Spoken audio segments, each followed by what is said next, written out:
Welcome to the workshop, Transplant and CAR T-Cell Therapy in Older Adults. My name is Michelle Kosick, and I will be your moderator for this workshop. I'd like to thank Kite, a Gilead company whose support helped make this workshop possible. It is now my pleasure to introduce today's speaker, Dr. Richard Lynn. Dr. Lynn is a hematologist-oncologist at Memorial Sloan Kettering Cancer Center. His areas of expertise include transplantation and cellular therapy, leukemia and lymphoma, and geriatric oncology. He strives to deliver the best possible care to older patients with hematologic malignancies through both standard care and clinical trial options in transplantation and CAR T-cell therapy.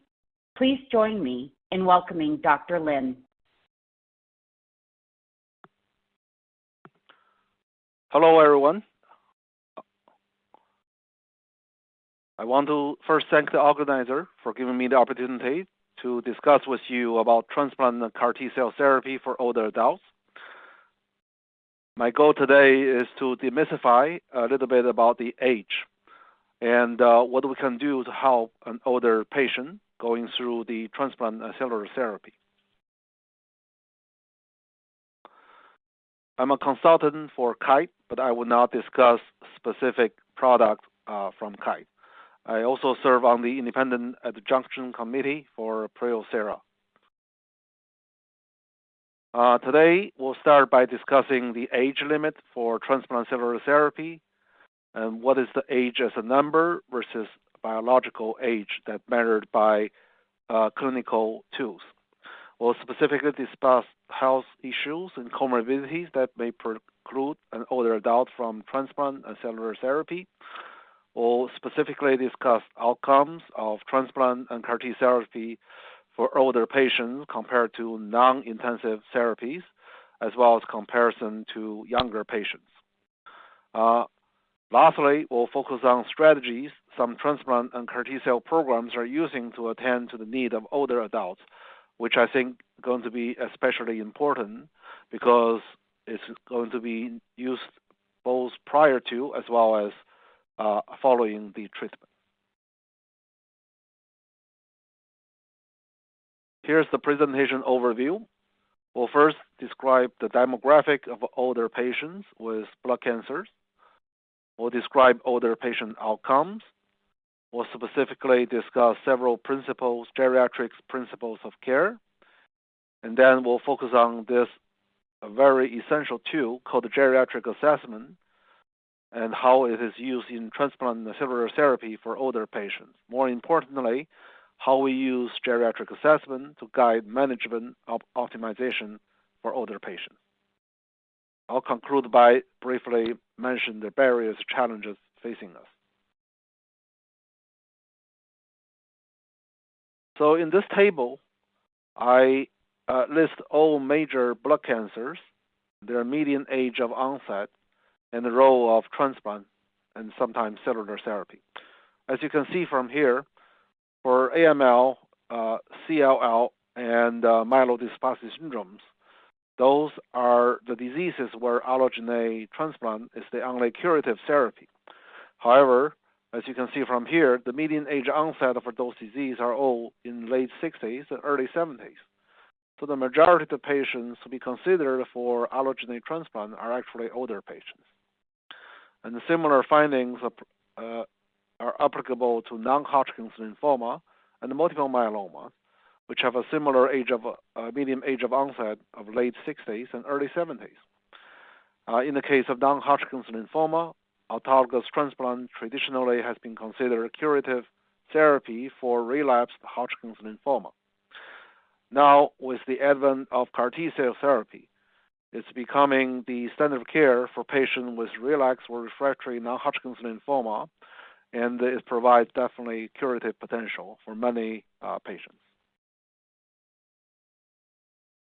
So consistent with this demographic, let's look at the recipients of transplantation in the United States divided by age groups. So on this slide, you can look at the composition of autologous transplant recipients divided up by age.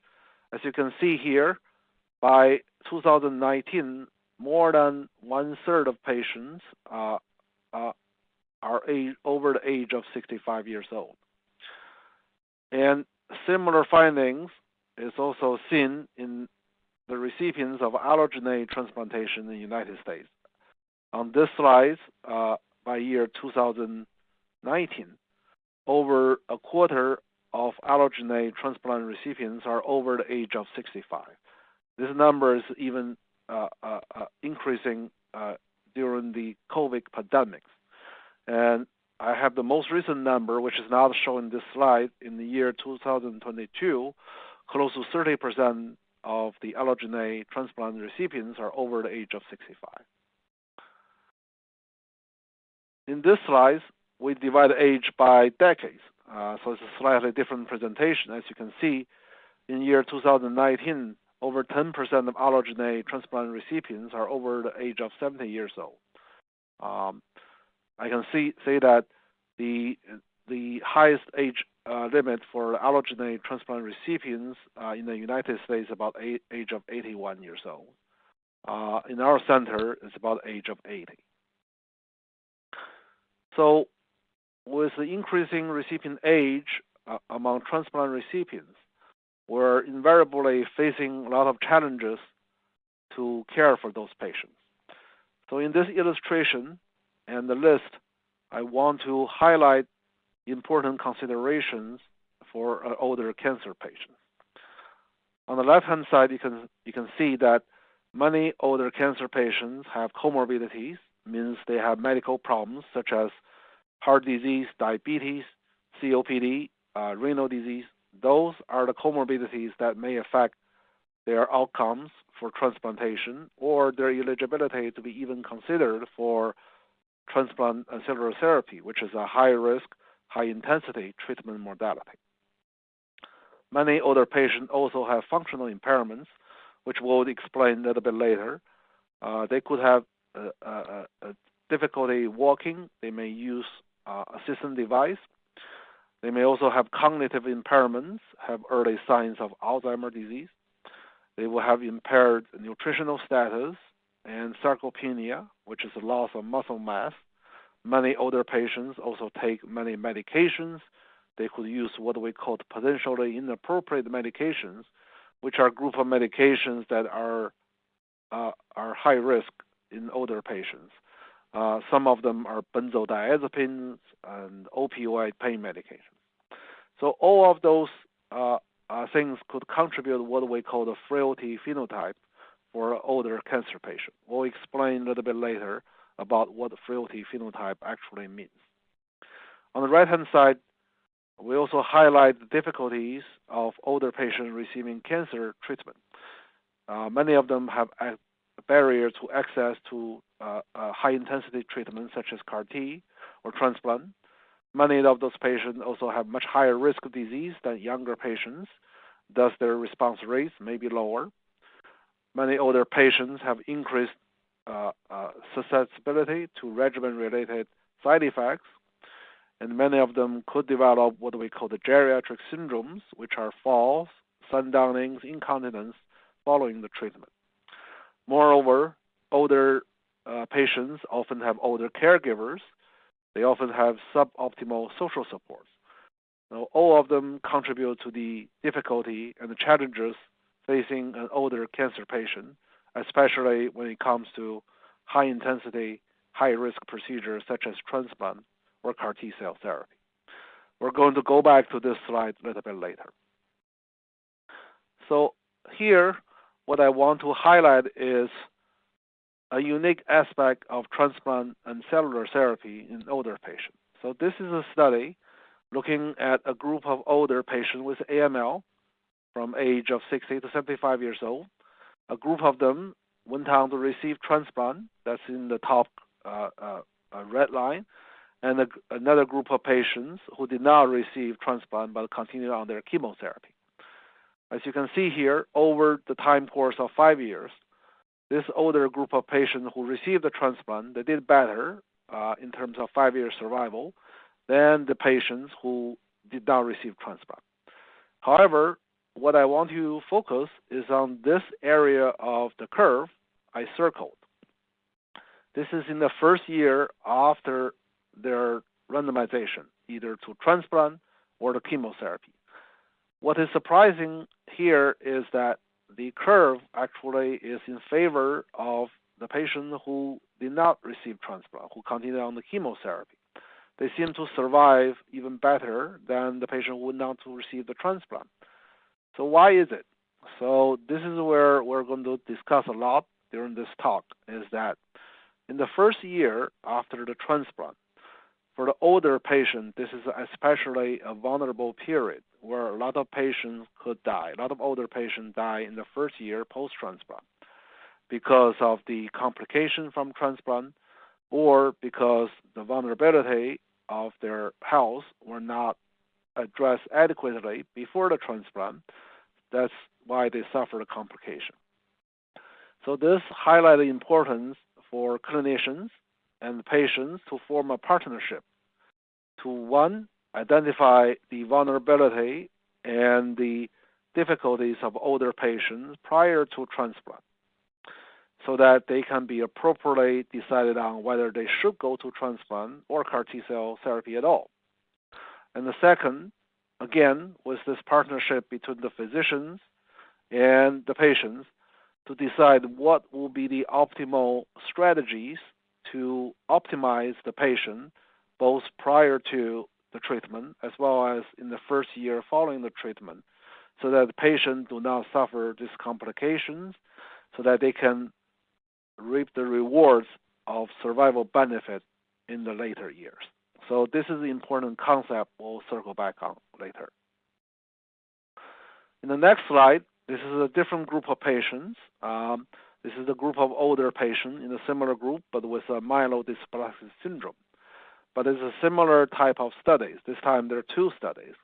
Again, I'm highlighting that over time, the transplant groups did better than the chemotherapy-only groups. However, again, I circled these two areas of the first 9 to 12 months after transplant, where the chemotherapy patient actually did as well as the transplant patients. Even some of them may be better. So those findings are consistent with the studies from AML patients, again highlighting the importance to identify this group of older patients who are vulnerable, who may be susceptible to complication and death in this first year post-transplant, so that we can either not offer them transplant or trying to find ways to optimize them and prior to and following the transplant so that they can survive the first year. This is a simple study just looking at a group of older patients over age of 65 with MDS who received the transplant and compare with them to a group of younger patients about age 55 to 64. As you can see here, their survival is largely similar, and toward the end of the follow-up over 4 years, there may be some slight difference in favor of a younger group of patients. But the message from this slide is that older patients can do as well as younger patients following allogeneic transplant or MDS. What about CAR T cells? So this is two studies that is here, again, comparing group of patients who are over the age of 65 to the group of patients under the age of 65. As you can see here, both are these two graphs are survivals. And you can see that there's not much survival difference between the younger group of patients versus the older group of patients. On the left-hand side, this is the original study, prospective study. On the right-hand side, this is our single institutional study of patients treated at our institution. Now, again, we discussed that they are a group of vulnerable patients who may have complications from transplant and cellular therapy. On the other hand, older patients can derive as much benefit, if not more, in terms of the survival compared to younger patients, as shown in the slides before. So again, I'm coming back to this slide. How can we identify those difficulties or challenges among older patients so that we can learn how to optimize them, how to take care of them after the treatment so that we can maximize their long-term survival. Before we go into the clinical tools I will discuss, I want to introduce briefly a few basic concepts in geriatrics. So geriatrics is a specialty that specifically care for older patients. You can think about as a primary care physicians for older patients. So on this slide, I'm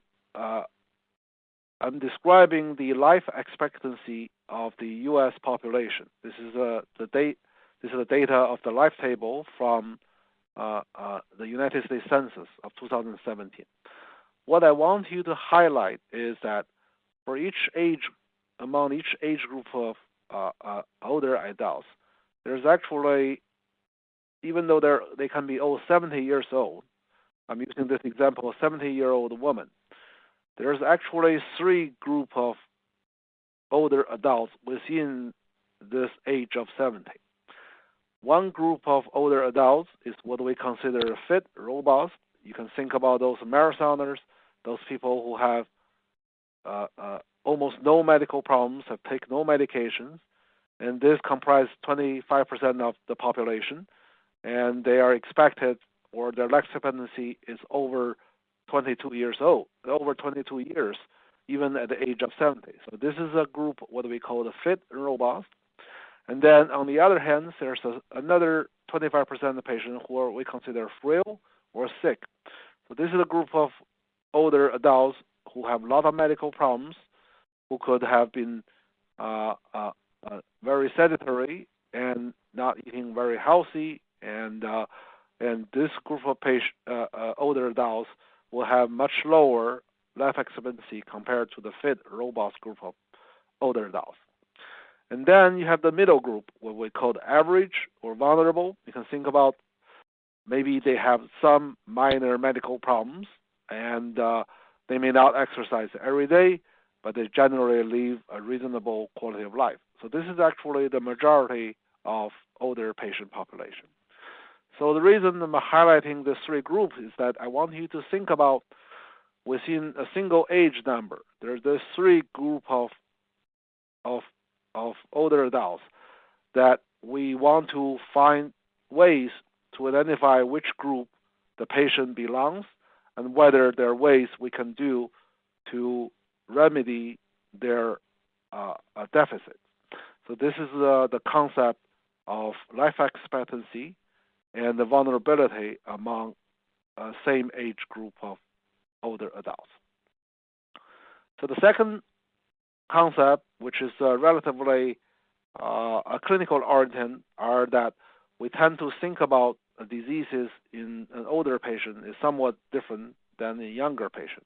They tend to have many different causes. They have atypical disease presentations. Older patients tend to value quality of life and the functional independence over quantity of life. There's a high prevalence of cognitive impairment or memory problems and other geriatric syndromes. We discuss things like sundowning, incontinence, frequent falls. Those are the things that are not common in younger patients. And lastly, older patients tend to have complex medication management problems. We tend to start low and go slow. We actively deprescribe medication. So the last geriatric principle I want to discuss is what we call the frailty and the resilience. This is how we think about how an older person would do when they are considered for high-intensity treatment such as transplant cellular therapy. So I want you to focus only on the last row here. Okay, the first two rows are more clinically oriented measures we're not going to discuss, but I want you to think about this concept of resilience, which is a measure of your homeostasis in the face of stressors. And the way to think about it, you can think about as a Golden Gate Bridge. Okay, so this is when when the Golden Gate Bridge are encountering stressors such as wind, traffic, and water, if they are resilient and sturdy, and they will come out the same strength. And if they are not, if they are frail, and the bridge can break down. So when it comes to individual patient like you can think about your past response to things such as infection, such as COVID infection, or your response to chemotherapy, induction chemotherapy for your leukemia or MDS, or recovery from surgery. If you have recovered from them relatively quickly without many residual impact, we will say that those type of patients are considered resilient. In contrast, some patients, after they have surgeries or chemotherapy, they have prolonged hospitalization. They often need to go to a rehab facility to gain strength, or someone can tell you, "I never felt that I was able to get back to the normal state." So those are the patients we will consider them frail. And this is an easy concept for you to think when you consider yourself for a high-intensity treatment such as transplant or cellular therapy. Okay, so now we have discussed what geriatricians think about an older person. What can a transplant physician or CAR T-cell physician do to assess an older patient? So this is where comes the geriatric assessment, which is the tool we used. It's a holistic approach to analyze or examine older person's functional status, their memory, cognition, their polypharmacy, mental health, nutrition, social support, and comorbidities in order to gain a comprehensive review of a person's candidacy and to identify the vulnerability so that we can know what to target to improve and optimize an older person. Just briefly mention what does it mean to be functional status of ADL and IADL. ADL stands for activities of daily living. So those are 6 basic activities of daily living: bathing, dressing, toileting, transferring, continence, and feeding. If you can do all 6 of them on your own, you're called functionally independent. And this is a next level of function. It's called instrumental activities of daily living that include using the telephone, shopping, food preparation, housekeeping, laundry, transportation, managing medication, and handling money. When a person is deficient in any of the ADLs, we usually think them as frail and not will be a high-risk candidate for transplant and cellular therapy. When a person has a deficit in one of the IADLs, we usually think they need to be optimized. They still are considered high risk, but they could be optimized potentially for consideration of transplant and CAR T-cell therapy. Another way we do it in the clinic is to use a simple test called the timed up and go. And we'll have an older person sit in the chair, put their hands on the legs, help them to get up from the chair by themselves, walk 3 meters and walk back, and then sit down.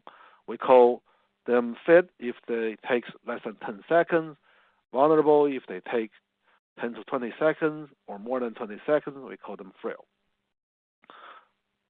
And likewise, we can also examine an older person's cognitive performance in a very easy way. It can be done in the clinic in 3 minutes. The name of the test is called the mini-cog. We ask the patient to recall 3 words and draw a clock. And if you cannot recall any words after 5 minutes, we'll draw abnormal clocks. Then we usually set you up for more in-depth screening for cognitive impairment. So why do we do those tests? How are they relevant to the transplant cellular therapy? So in this table, I summarize the association of those impairments with allogeneic transplant, donor transplant outcomes. I'm only going to highlight those 2 deficits, which is high comorbidities, means you have a lot of medical problems, or functional deficit, like we said before, and a deficit in the ADLs and IADLs. As you can see here, if you have deficit in ADLs, IADLs, your overall survival and the progression-free survival after transplant is significantly reduced. There's increased toxicity and increased non-relapse mortality, which is death without relapse. The similar findings is applicable to high comorbidities.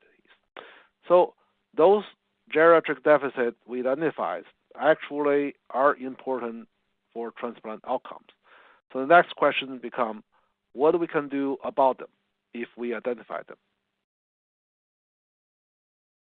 So this is a similar study showing actually for older patients prior to the CAR T cell therapy, we can also identify a high prevalence of geriatric impairments. As you can see here, about 50% of patients have impairment, either ADL or IADL, and over close to 80% have high comorbidities, and nearly 40% have cognitive impairments. And again, in the setting of the CAR T cells, if you have cognitive impairment prior to the CAR T cells, as measured by objective cognitive performance test, the survival is impaired. So as you can see here, the bottom line here is the patient who have impaired cognition prior to the CAR T cell treatment. So again, if we identify those deficits, what we can do about them? I'm highlighting in this slide some potential ways we can optimize them prior to transplant or CAR T cell therapy. Let's say if you have physical or functional limitations, you should be referred for physical occupational therapy, exercise program, and there are also cognitive rehab programs for patients with cognitive dysfunction. We involve caregiver heavily, and for patients who has polypharmacy, we review of potentially inappropriate medications.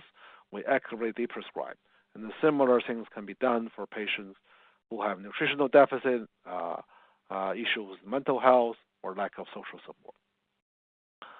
So can those things be done in the setting of transplant or CAR T, especially when time is of essence? The answer is yes. So this is a representative study performed at the University of Chicago. So they have a multidisciplinary clinic for older patients undergoing a transplant with donor cells.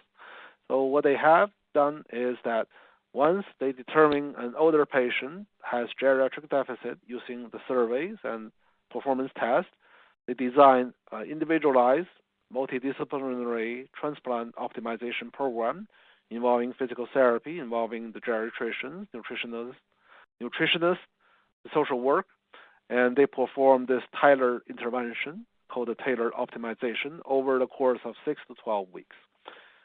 And what they found is this is a graph looking at the survival of a group of patients who have done the most recent optimization program versus the initial optimization program versus the pre-optimization program.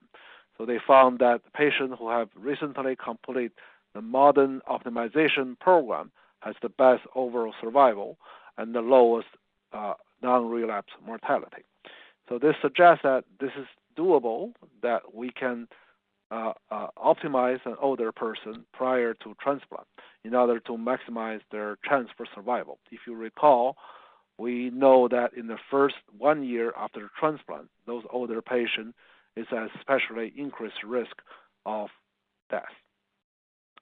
And I should mention that this similar program is also performed in many other transplant centers, including ours. We have a large transplant optimization program for older patients prior to CAR T and transplant.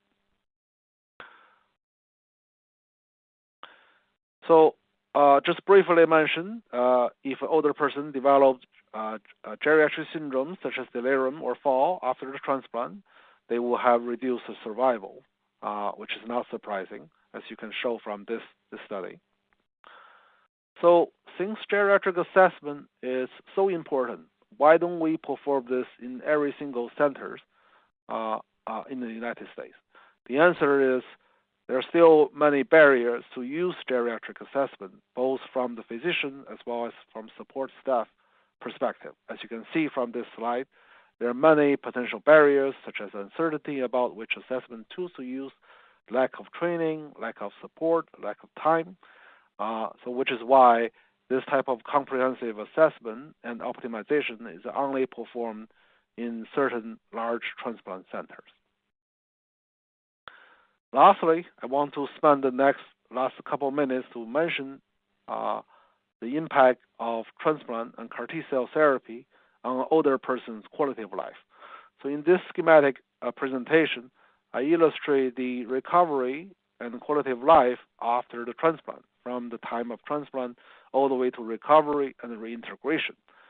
The quality of life is related to the age, comorbidities, conditioning, therapy, and social support, obviously the development of GVHD. As you can see here, as time goes on, the physical symptoms of fatigue and sleep and other symptoms will gradually reduce, and so is the psychological burdens of anxiety, depression, and with gradual increase of social functioning and reintegration of an older person's life. And one important thing to keep in mind is for an older person to recover, this process of quality of life improvement and recovery can take up to 9 to 12 months. And this is a study actually looking at quality of life of those patients who either undergo transplant or who did not undergo transplant, just continued chemotherapy. As you can see here, I'm not going to go into the detailed numbers, but measured by two specific questionnaires, the quality of life actually is quite similar among those two groups of patients. So it's not that if you go to transplant, your quality of life will significantly suffer compared to if you don't go to the transplant. The reason is because if you don't go to the transplant, your disease most likely will progress, at which time you will need additional therapy, a lot of transfusions, a lot of infections. Those things will decrease your quality of life as well. Again, I circle back to this slide. So we have talked about ways, we have talked about the challenges facing an older cancer patient before the transplant and CAR T-cell therapy. We talk about the ways to identify those challenges, those vulnerabilities, and the ways to remedy them and optimize them. So now if we put them together and we think for an older person over the age of 60 years old to consider a high-intensity, high-risk procedures such as transplant and cellular therapy, we really need to start thinking about early referral and early assessment. As long as you have adequate baseline function and non-severe comorbidities, which means you are not have end-stage heart failure, end-stage renal disease, or oxygen-dependent COPD, you should be considered being evaluated by a transplant physician as well as geriatrician for the geriatric assessment. If you are considered a candidate, we will be undergoing 3 parallel optimization strategies to improve your outcomes. The middle arm is the one we have talked most about, is to maximize the resilience using the geriatric assessment targeted interventions. We leverage your own strengths, your own resilience. We prepare your ecosystem of support, and we perform ongoing assessment to maximize your resilience prior to transplant and cellular therapy. So with that, I want to go back to this Golden Gate Bridge model when we think about how you, as a patient, have gone through all the stressors prior to your transplant cellular therapy. We use your past experience. We leverage your own health, motivation, and your ecosystem.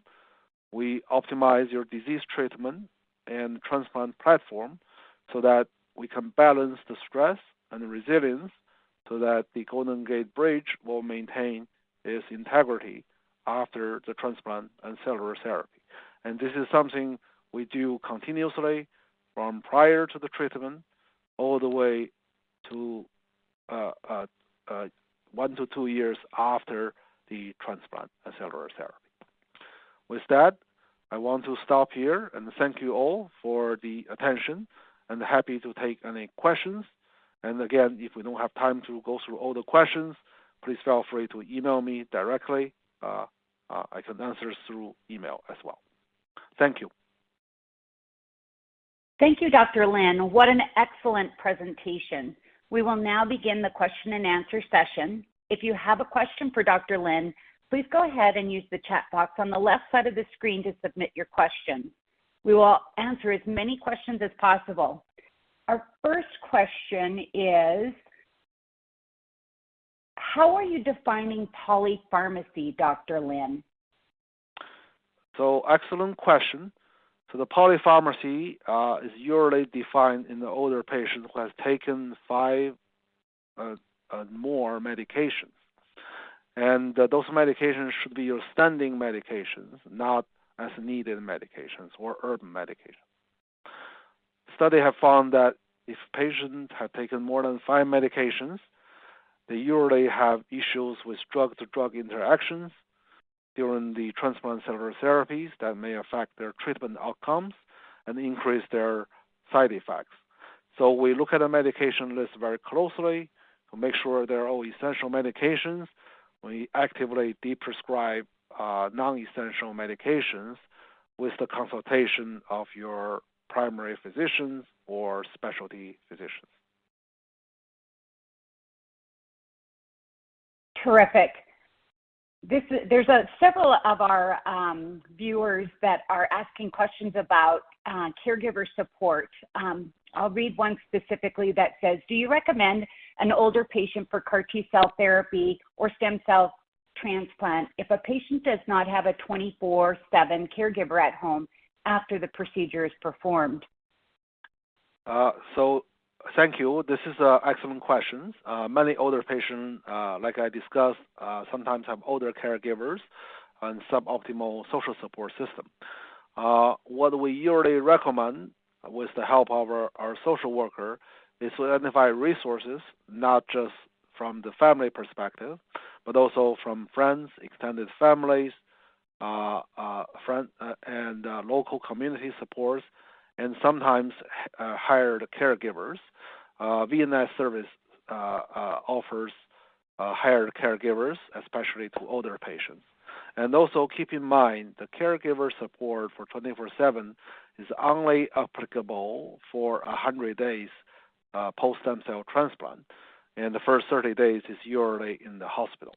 And in the case of CAR T cells, 24/7 caregiver support is only required for the first 28 days post-CAR T cells. And the first 2 weeks may be in the hospital where you actually do not need a 24/7 caregiver.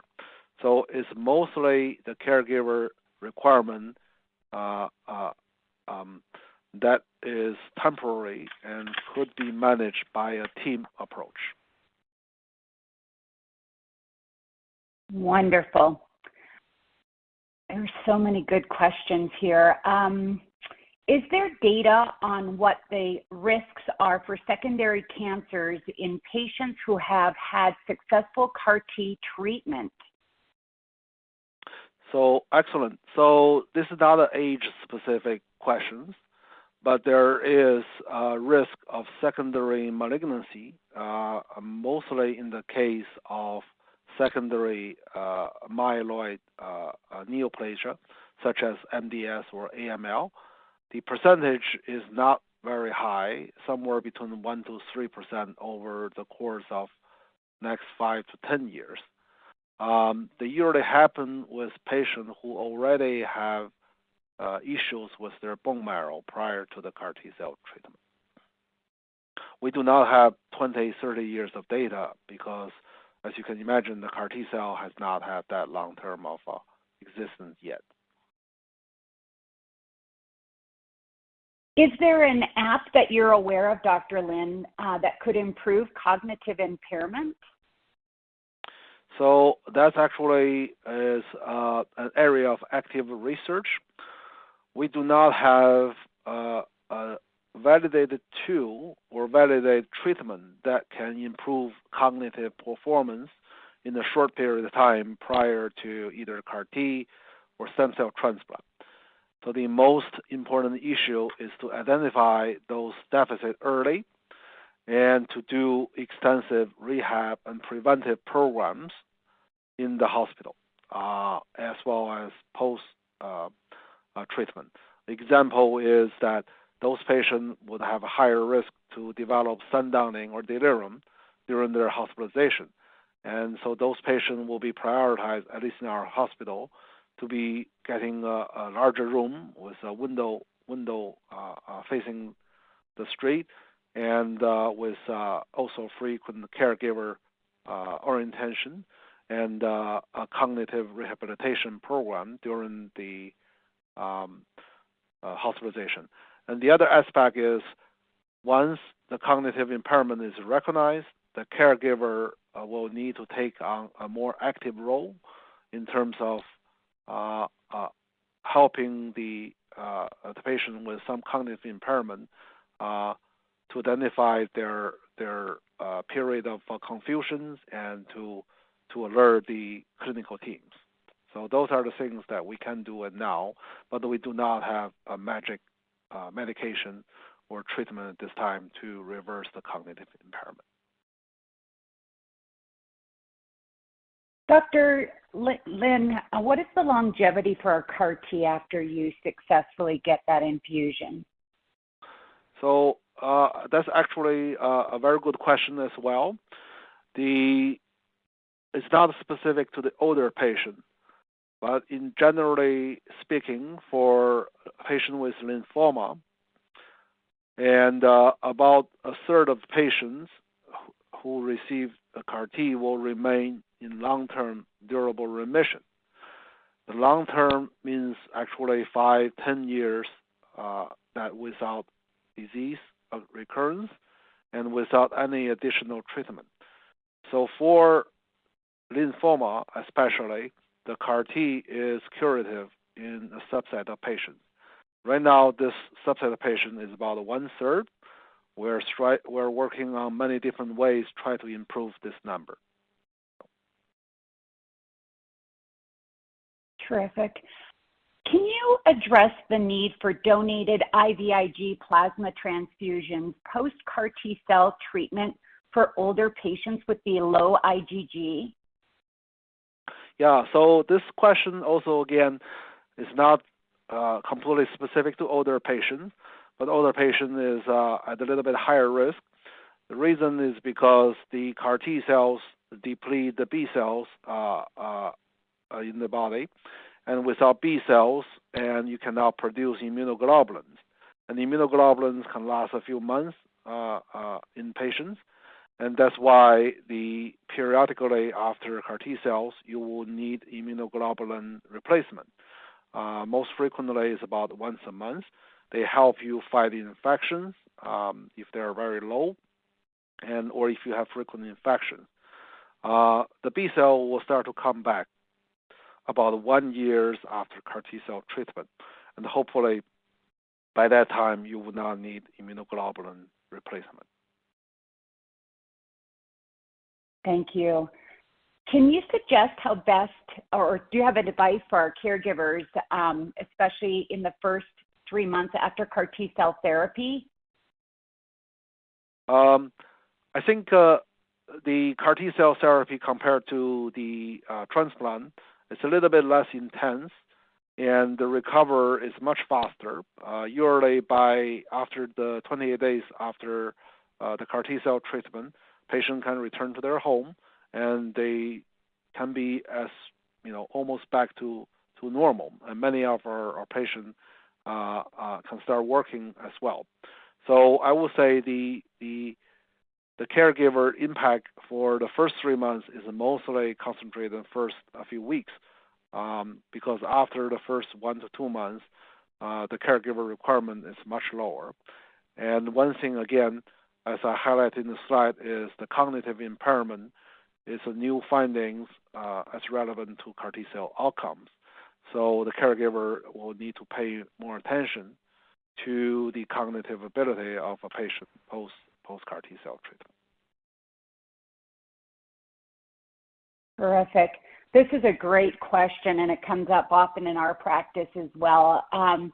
Which specialty physician should review the medications and prescribe, since each physician that we see is specialized in their own area of focus and thinks the patient needs the medication? Yes, so this is, again, great question, ties into the question about the polypharmacy. So since you are all seeing many physicians, many subspecialty physicians, each of them have their own medication they want to prescribe. My suggestion is that for older patients to have your transplant CAR T-cell physician review your medication list with the help of a geriatrician, especially if you're already taking many medications, and then to consider certain medications that could potentially be held during the intensive treatment period. And those are the medications should be discussed, obviously, with the specialty physician as well. One example would be blood pressure medication and cholesterol medications. Those medications are commonly held during transplant and CAR T-cell therapy, and this is something that you should be prepared to also discuss with your primary care physician or the cardiologist.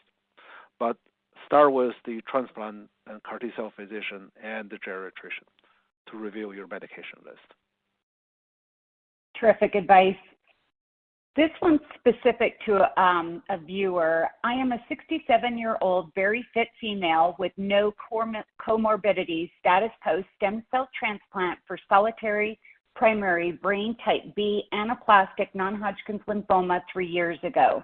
Can I do a CAR T in case of relapse? I'm still doing every 4-month brain MRI for surveillance. The answer is definitely yes. However, since you have been in remission for over 3 years, the chance of relapse is relatively low. But CAR T cells should be still be in your as a backup. Can you comment on post-CAR T patients and COVID?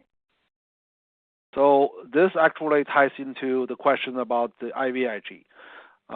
So patient post-CAR T, because they do not have any B cells, their ability to fight COVID or generate any immune response to the COVID is significantly impaired. We most depend on the pre-CAR T vaccination for COVID so that you can have enough antibodies post-transplant that can prevent you from COVID.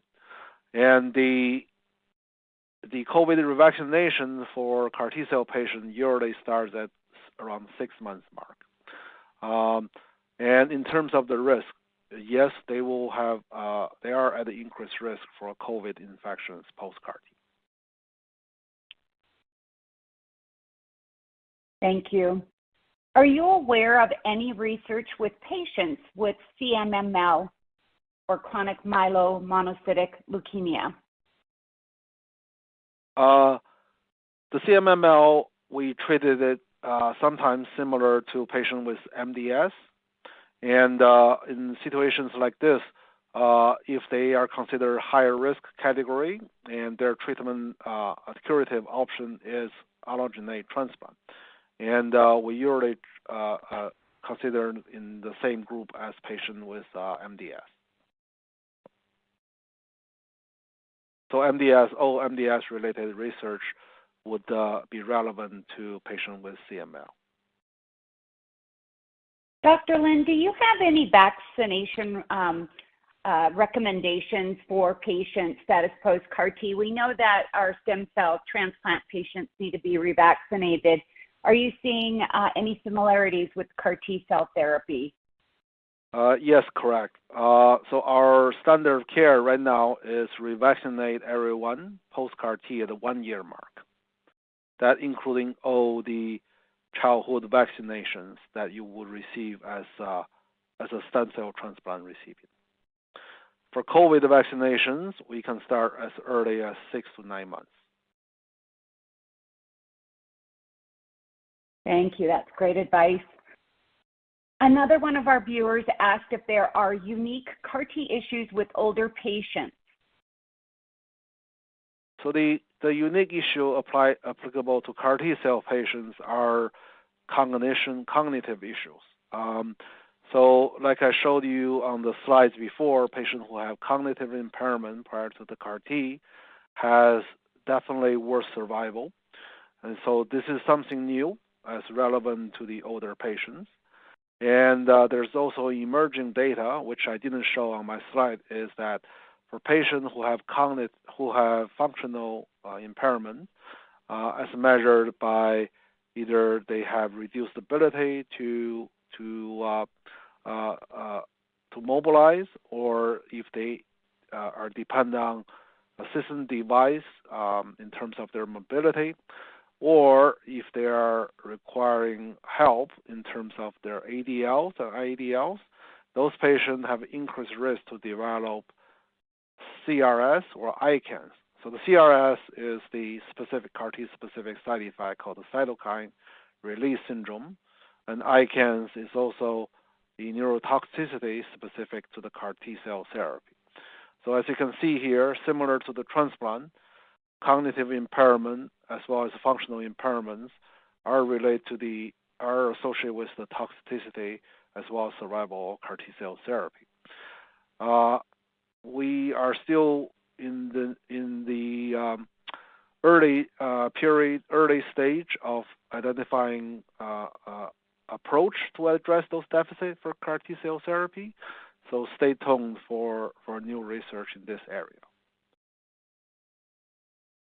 Dr. Lin, one of our viewers wanted you to repeat your response to the revaccination of all vaccines post-CAR T, please.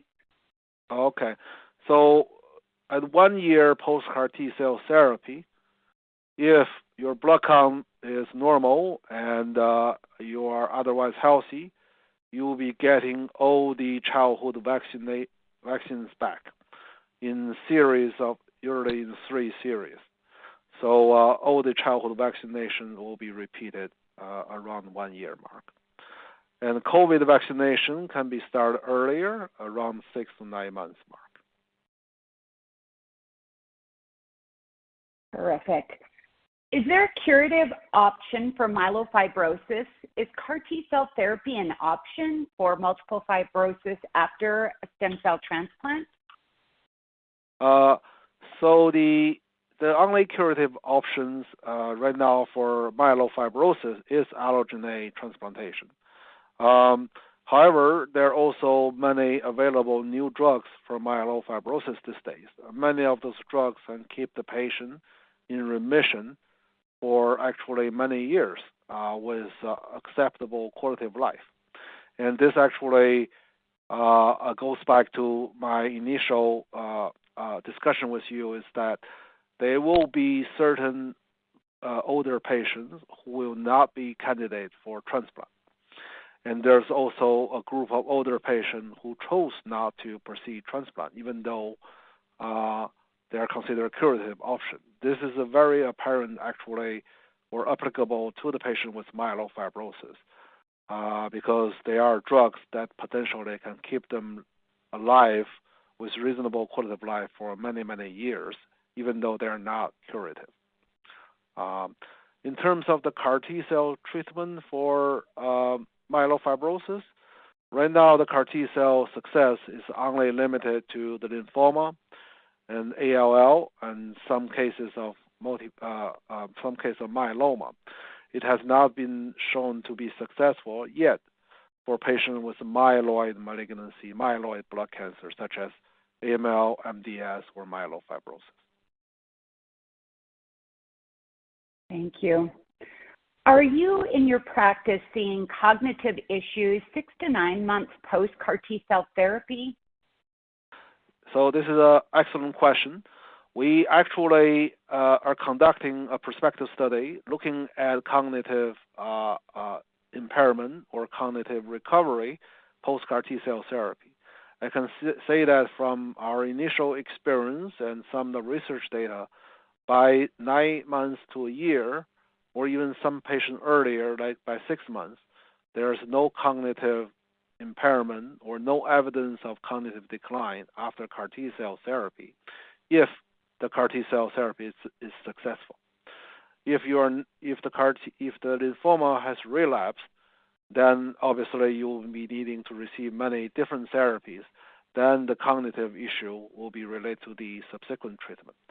So the conclusion is that so far, even though we show the cognitive impairment prior to CAR-T is detrimental, but for a patient who went through the CAR-T and remains in remission, there's really no issues of cognitive decline long term. How long do you recommend that patients mask after getting CAR-T cell therapy or stem cell transplant? So that's a great question. It's actually a much more sort of optional than what you would think. We usually advise patients for the first 100 days after the stem cell transplant and the first 28 days after CAR-T cell treatment. But again, after those treatments, you are immunocompromised to a certain extent. But that not to say that by wearing a mask will completely eliminate all infections. You have to be cognizant about around sick people, wash your hands, and do the due diligence. So I would say after the requirement period, the mask is optional. This will be our last question. We are now running out of time. I had Shingrix several years back. After my CAR-T treatment, my doctor suggested I receive it again, but the pharmacy would not do it because the protocol does not allow more than one regimen. What do you suggest I do? I take Valtrex to ward off shingles and other infections for now. So I think you're definitely you need to get Shingrix again because of the CAR-T cell treatment. What I would do is after 1 year, you should have your doctor write a specific letter detailing the requirements, stating that you are post-CAR-T cell treatment and you have no, you should be re-immunized, and that will be the best approach to give to your pharmacist. Thank you, Dr. Lin. On behalf of the BMT InfoNet and our partners, we would really like to thank you for your very helpful presentation. Thank you to the audience for your excellent questions. Please contact BMT InfoNet if we can help you in any way. Enjoy the rest of the symposium. Thank you.